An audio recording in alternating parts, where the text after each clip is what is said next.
बहुत समय पहले की बात है। एक शहर में एक राजा राज करता था।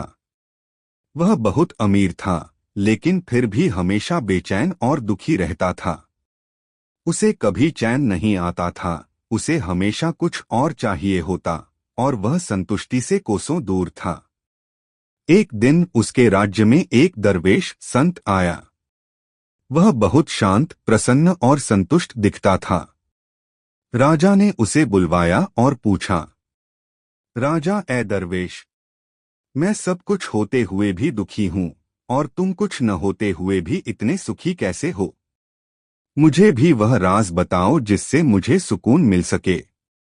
दरवेश मुस्कराया और बोला, ए बादशाह, तूने कभी ठहर कर खुद को नहीं देखा। तू दौड़ता रहा, कभी दौलत के पीछे, कभी ताकत के पीछे। पर असली सुख दौड़ में नहीं, ठहराव में है। राजा चौंका, तो मैं क्या करूं? दरवेश बोला, 3 बातों को जीवन में उतार ले। 1, जो तेरे पास है, पहले उसकी कदर कर। 2, हर चीज वक्त से मिलती है, लालच से नहीं।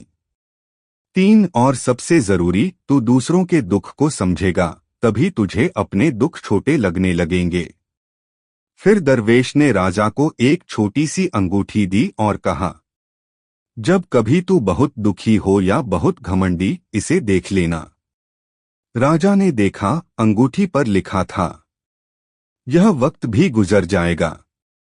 राजा की आंखें नम हो गईं। उसे समझ आ गया कि सुख दुख सब क्षणिक हैं, और सच्चा सुख संतोष और सेवा में है। सीख। दरवेश की नसीहत हमें ये सिखाती है कि असली सुख बाहर नहीं, भीतर है। जब हम संतोष, सब्र और दूसरों की सेवा को अपनाते हैं, तब ही जीवन में सच्चा सुख आता है।